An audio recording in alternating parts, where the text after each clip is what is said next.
What is going on, everybody? Welcome in. It's the Wager Alarm live stream. I'm your host, Howard Bender. With me, of course, Craig Mish. Craig, it's been too long. These weekly live streams, man, they're not enough. We're going to have to find more degenerate ways to spend our money. Two live streams a week, really? In the off season of everything? Listen, you're going to get your wish because we're less than a month away from the NCAA tournament. We're closing in on it very soon from now. A month from now, we'll be talking about it. Can't wait for that to start. But for now, we're looking at a lot of the over-unders. We did win totals. We did home runs. And tonight, we're going to dive into something that's really far out there. Pitcher wins. They actually are taking significant wagers on pitcher wins. Now, how do I know this? Well, story for another day. But I will tell you this. At the Westgate right now, so you have to be in Las Vegas. Now, a lot of the online sites, even if you live where you can legally wager on FanDuel and DraftKings, some of them are available, some of them are not.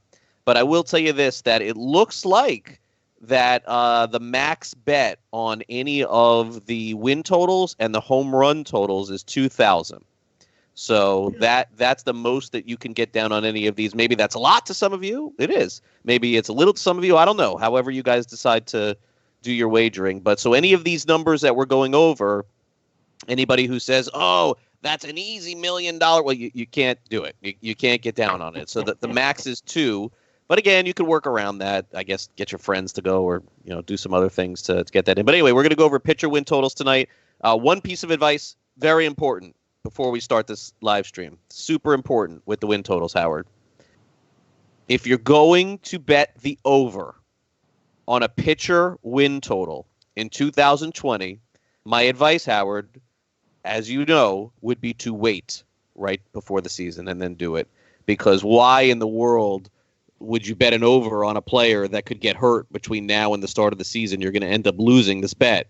Cole Hamels, Clevenger, maybe Severino at this point. Carlos Carrasco, maybe him at this point too. I mean, these are all actionable bets with win totals being posted. And imagine going to Las Vegas right now and putting down $50 or $100 on one of these. And then the next day you get home, you wake up, and then you see a guy's in a boot. Or you see the guy's having a forearm strain. Now, look, for the under, that's a little bit of a different story. You're kind of betting with injury on that one. That makes some sense. But if you're betting over, I got to tell you, with a pitcher, Howard, I don't know how you feel about it. I'm going to wait at least 3 weeks until I get down on one of these. Now, I did do one already because we felt like the number was going to move. We'll get to that in a sec, but it was a low number. But, if you're going to bet on, let's use Verlander as an example. Maybe that's a bad example. Let's use Scherzer as an example. Okay. Like, why do that now? Why not just wait? I mean, is the number going to go up 3 or 4 wins? No chance. No, not at all. No, listen, it's great points. I feel the same way. I actually don't like betting wins totals because on the injury aspect alone, sure, is definitely huge. But on top of that, when you're sitting there, and you're talking about a time where you've got openers being used, the time that you've got pitch counts, innings limits, managers just not teams building their bullpen so that the pitcher doesn't have to go.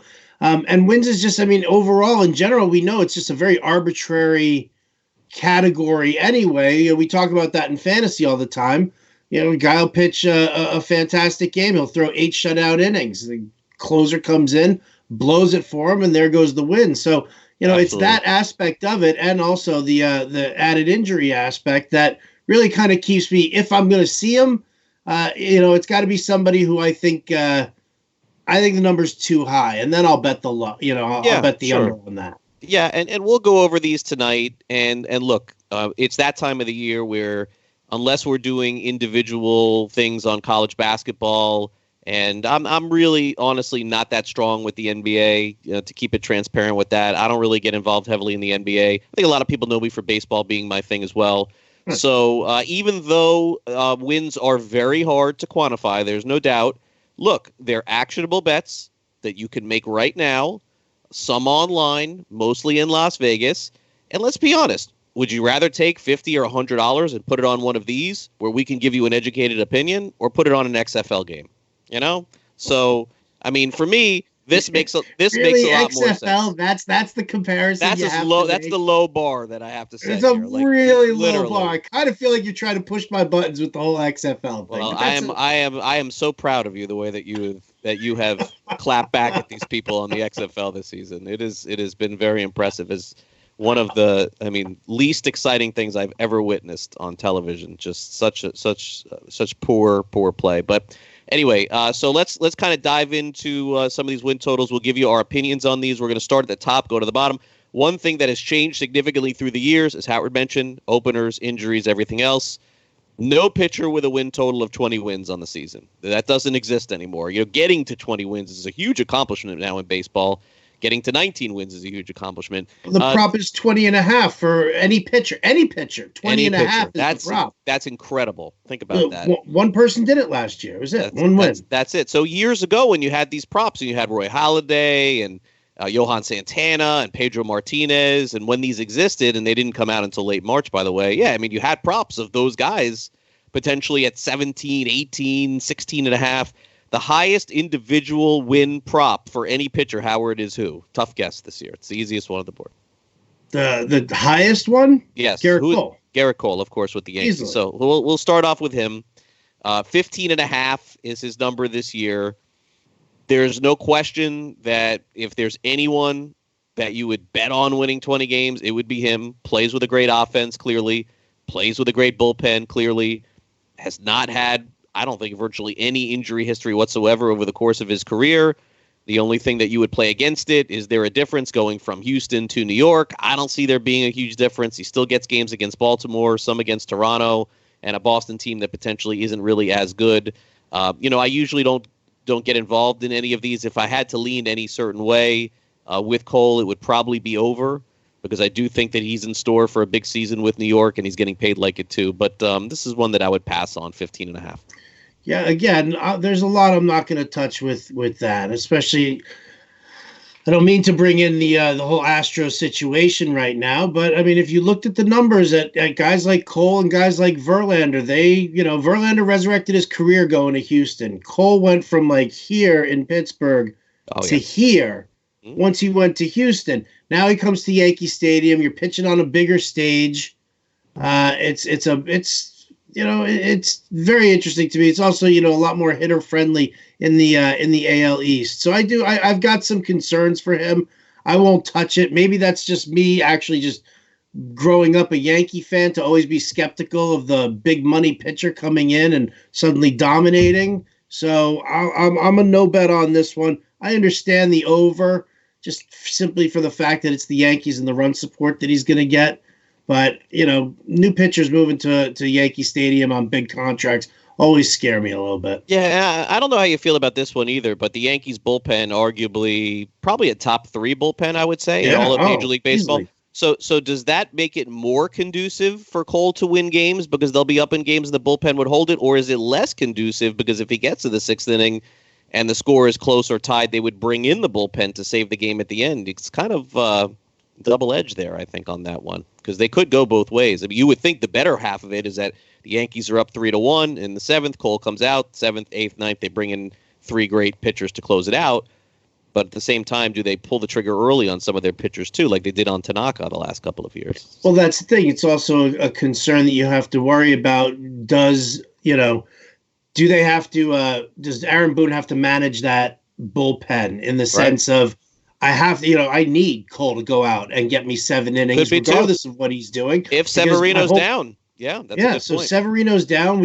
Herman is suspended, so there's a lot of question marks in that back end of that rotation. So maybe he does say that he needs to save the bullpen for that, but could be. Again, there's too much risk for me personally on that one. I'd rather throw it onto a Scherzer.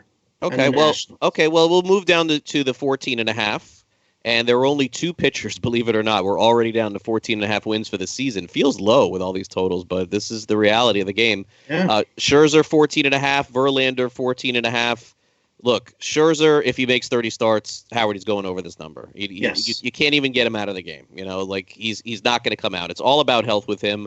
Washington, ironically, is handling this completely different than what Boston did last year. And I've talked about this on my other show. Do you remember, Howard, the conversations we were having at this time? Oh, J.D. Martinez not going to play because he just came off the World Series. They're going to take it easy with Mookie Betts. We're not going to pitch Chris Sale at all in the spring. We're not going to pitch David Price. Max Scherzer is starting Saturday night in the Nationals' first preseason game. When you're seeing all these reports about the fourth and fifth starters around the league making their starts in the Grapefruit League and the Cactus League, Scherzer is starting their first game on Saturday night. I think I'll be there. I love that. I mean, I love to see that, and this guy just wants to be the first guy on the mound defending the World Series in any way possible, defending it in spring, defending it in the regular season. So another lean on the over there for me. Verlander, I just think that there's too many distractions. I have no idea. Way too many distractions. Look, Verlander could be a man on a mission and have the best year of his life. This could be hard for him. I really don't know. The only temptation for me is the under, that he just gets fed up with everything that's going on and he drills somebody, and, Manfred tries to take a stand and says, you know what, 20 games, do something to that effect. I mean, look, there's also eventually going to be, like with every pitcher, a fall off. If we were having the same conversation and doing win totals 3 years ago, and we were looking at the top win totals, Felix Hernandez would have been 14. He would have been right in this category. And then it just boom, boom, boom, done. That's the way baseball is that, especially with pitchers, once they hit that magic age, 35, 36, 37, it starts to go south. So, I'm just no opinion at all on Verlander, and my opinion on Scherzer would be another over. Okay, so let's move on. There's only one pitcher at 13.5. That's Jack Flaherty of the St. Louis Cardinals. Probably baseball's best pitcher from June on last year. Another candidate for opening day, Howard. So that means a lot of starts, right? Starting at the beginning of the season, it's going to get him some 100%. Extra starts too. The Cardinals offense, I don't know how many runs they're going to be scoring behind him. Doesn't seem optimal. Carpenter coming off a down year. Goldschmidt coming off a down second half. Left field a little bit uncertain with them too. Right field certainly uncertain. I think Flaherty could end up having the kind of year DeGrom had a couple of years ago, where not many wins, but a great result in terms of ERA and WHIP. And by the way, when he comes out of the game, who's closing games for them this year? I'm not really sure. Another pass for me with Flaherty. I like all the other stats, ERA, WHIP, but I don't know that he gets the wins. Love it. I mean, I'm a huge fan. Again, I'm with you 100% as far as the wins go. I actually might lean on the under here only because I could see 12, 13 wins, great ratios. There's not a lot of firepower. I mean, you just went around the diamond talking about who's where. How many times is Goldschmidt going to walk this week? That's why I was kind of down on him as far as his home run prop. There's no reason to pitch to him. So, when you sit there and you look at the lack of run support that could happen for Flaherty, that's where I might tilt on the under. Again, yes, it's a no bet for me, but, the under is my lean. Yeah, and again, there's no – the thing with the Cardinals last few years, they've had some really good bullpen pieces that they've just kind of pieced together. Mm-hmm. And, Gallegos is good, but how good is he? Is he really a closer there? Gant, who was fantastic in the early part of the year, wasn't even part of their postseason roster. I'm not in love with the way that the Cardinals are trending right now, unfortunately. So my lean, again, would be under toward him. Aaron Nola in the 12.5 range, Corey Kluber in the 12.5 range, and Jacob deGrom in the 12.5 range. And if you're like, wait a second, how is Jacob deGrom 12.5? And so is Nola, and so is Kluber. Well, deGrom just has a hard time winning games on that team, man. This is 2 years in a row. 2 years ago, they didn't score runs for him. Last year, Edwin Diaz was blowing all the saves for him. And so, you can make the argument deGrom is the best pitcher in baseball, but yet his wins, Howard, are projected 3 less than Cole's. Yeah. Listen, Felix Hernandez won the Cy Young with 13 wins. DeGrom doing the same thing. I think it's a good number to have on DeGrom, because I do like the Mets a little bit better this year than I did last year. So, and I kind of like Edwin Diaz a little better this year. So, me too. So DeGrom, I actually, just based on his talent level, I would tilt on the over. Nola, I think Philly puts it together. I really do. I think I've got a good feeling about the way that the Phillies are built. Rhys Hoskins had a terrible year last year, down year for him. I think he rebounds. I think Nola got off to a terrible start last year. I think that's why his rough. Yeah, that's why his numbers were as bad as they were. Just overall. But look at how good his second half was. And I think so I think that another year of him and JT Realmuto and Rhys Hoskins and Bryce Harper and all that, craziness that was, really just pounding down on the Phillies last year, I think helps. I like Nola a lot for this year.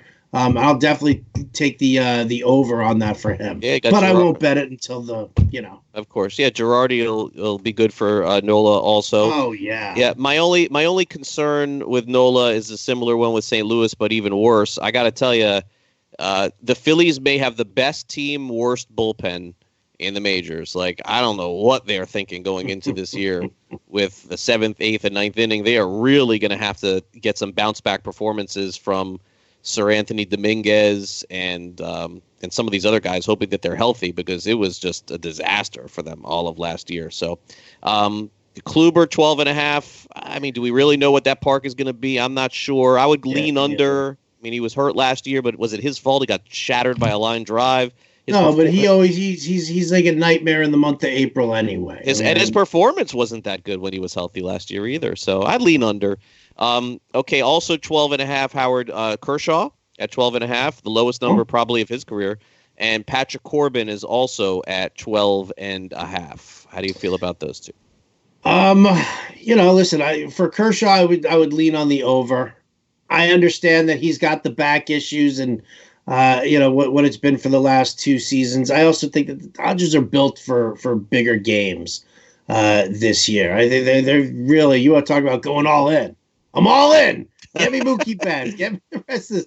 So, listen, I think, I think he'll end up with some decent wins, whether his ratios are, Kershaw-esque, a little different nowadays for him. But, I mean, this is a matter of me believing that if his back does act up on him, or they manage it better, I think that it's going to be limited time off this season for him. I'm hoping.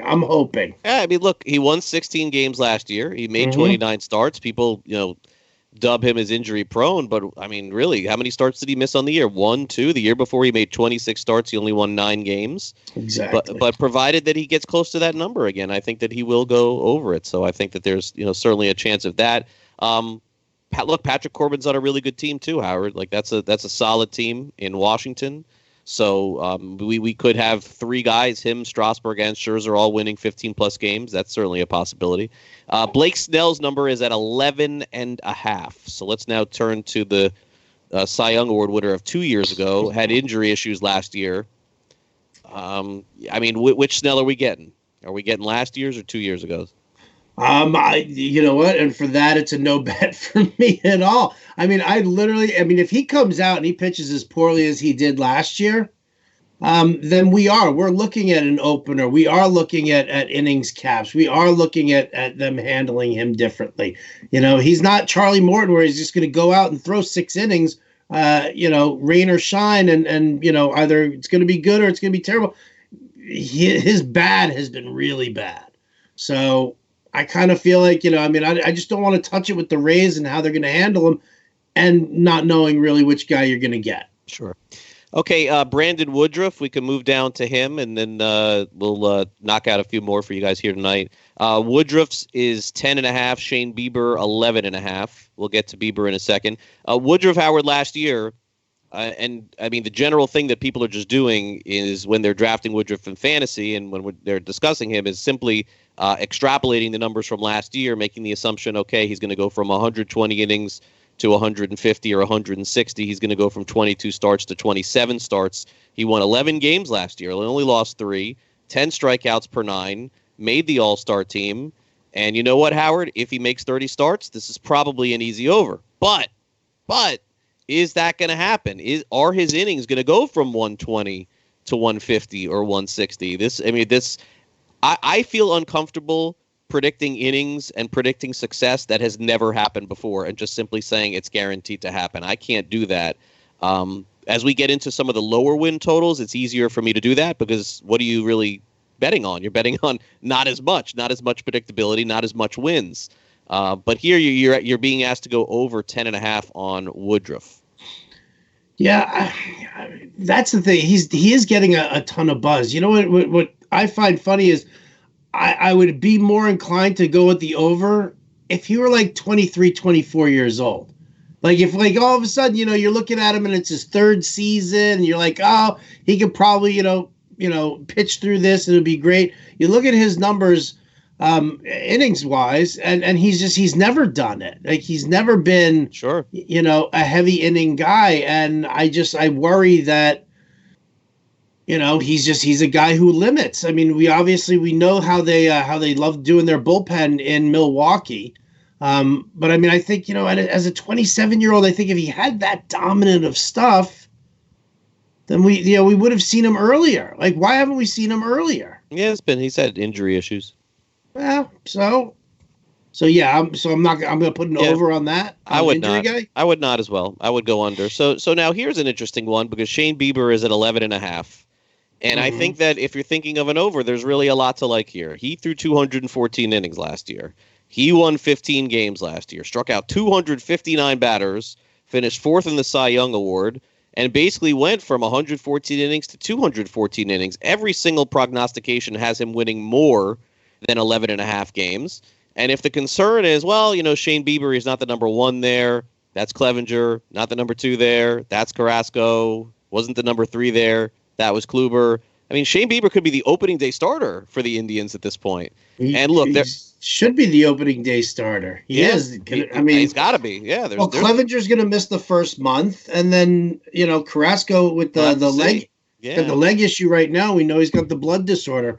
Oh, listen, I love this 11.5 on Bieber. I'll take the over. Got to be over. Yeah, it's got to be the over. Yeah, it's got to be. And this is one. This is actually one that I would actually bet now, only because I think that this number could go up based on what we hear about Carrasco. We still haven't gotten news on him yet. It's exactly what it is. If he's out longer, that bumps Bieber up in that pecking order more. Well, it gives him more starts for sure. It's more of a factor from the fifth starter to the third. But look, as you said, going into the year, at the very worst, Bieber was going to be their number two or number three, just depending on how you feel about Carlos Carrasco. So, I mean, look, there's so many of these pitchers that we could go through and we could spend hours doing it. But I wanted to close it out with a couple of the ones that I really like and one that I will bet on for sure this year.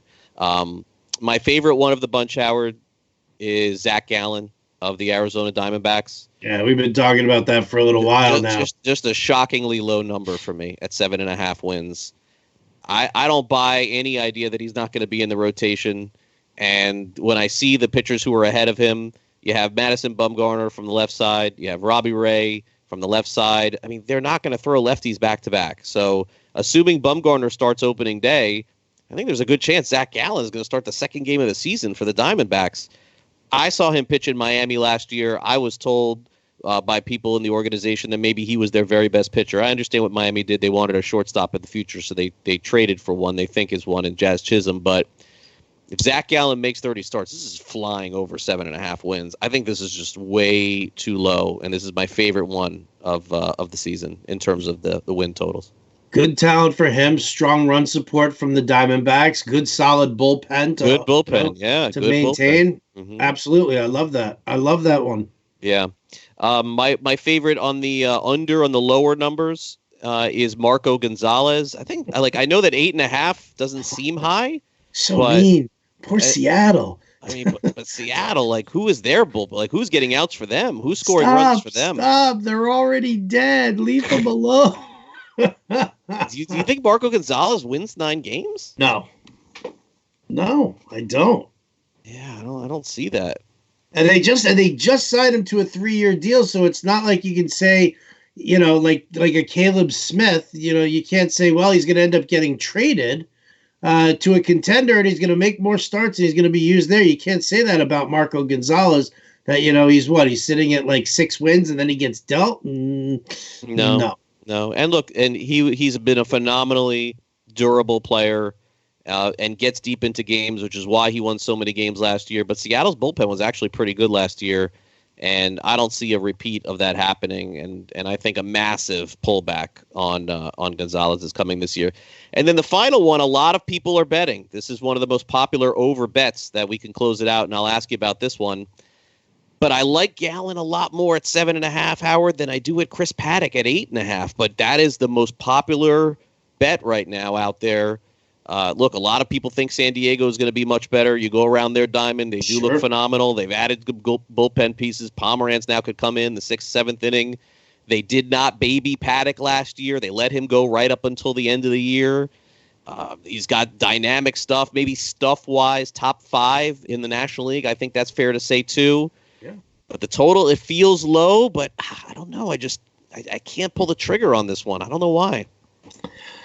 I don't know why either. I mean, that's more gut feel than anything, because if you talk about the fact that how talented he is, 9 wins last year at 140 innings, and he looked great. He really did. He looked, he hit like a little bit of a hiccup. He looked fantastic. I agree. So, I mean, I think that's that is that your gut telling you, you just don't trust it, in the sense that, how many times have we seen the next coming of a super ace, and it just doesn't deliver? Maybe that's part of it, but they set these numbers for a reason, and certainly everybody can't go over. And I think, honestly, the reason why some of these numbers are so low, it's pretty obvious. Look what we've seen in the last few weeks. I gave you the names already: Severino, Hamels, Clevenger, just to start with, right? Maybe Carrasco's the 4th. How can Vegas make these totals high? Like, I mean, they're making them so low because, I mean, obviously a lot of these are going to go under because pitchers are going to get hurt. It happens every single year, and guys just don't even make 35 starts anymore. So when you look at the numbers, and they're so scary, and everyone's going to want to go over, but the scariest part of this is all the names we mentioned: Cole, Scherzer, Verlander, Flaherty, Nola, Kluber, DeGrom, Snell, Kershaw, Corbin, Bieber, Woodruff. We went through 11 guys I kind of picked randomly around tonight. Out of those 11, no one wants to hear this. 2 or 3 are going to be really hurt this year and are going to miss the year. Oh, yeah. Every year it happens. And I know it's hard to say, and you never want to predict that sort of stuff, but that's just a fact with baseball. We watch it. It happens every single year. Question: when Paddack was inside the Marlins system, did you watch him at all? No, no, nobody did. He was very young, and he was hurt. Yeah. So he was hurt. He had Tommy John surgery. He missed like a year and a half, too. You know who they traded him for? You don't remember that trade? No. I don't remember that deal. They traded him for Fernando Rodney. For 2 months of Fernando Rodney. Yeah. So, again, I know that's a tasty one. A lot of people are betting that. That's what I've gotten the most questions about. Like, how is Paddack only 8.5? I'm like, well, what about Zach Allen? Zach Allen's only 7.5. I like that team better. I like that bullpen probably better. I definitely like their yeah. So I mean, that one I just like more. So in closing, I'm in on the over already with 7.5 wins on Gallen. I'm in on the under 8.5 wins for Marco Gonzales. Clearly interesting one on Paddack. I think Howard and I both agree on Bieber for sure. I think that could be the strongest one that we both agree on the other ones. Over 11.5. We're definitely strong on that. I think we were both pretty strong on DeGrom going over the 12.5 as well. Yeah. Or I was. I don't know. Maybe you were. I don't know. It's just like, how many years in a row can this keep happening to DeGrom? Is this finally the year that he wins like 18 games? Is it? I don't know. You tell me. I mean, how many? More confident in Zach Allen being a 9-game winner than I do Jacob DeGrom being a 15-game winner for the Mets. Listen. Jacob DeGrom won 21 games combined in the last 2 years. Ooh. On that little zinger, we're going to say goodnight. We're going to thank Matt Sells, our producer, for always doing such great work. Craig Mish and I, I'm going to drag Craig back here next week. I don't know what for, but it's going to be good. I'm telling you. We're going to, that's going to do it for us here. Thanks for tuning into the Wager Alarm live stream. We'll catch you next time.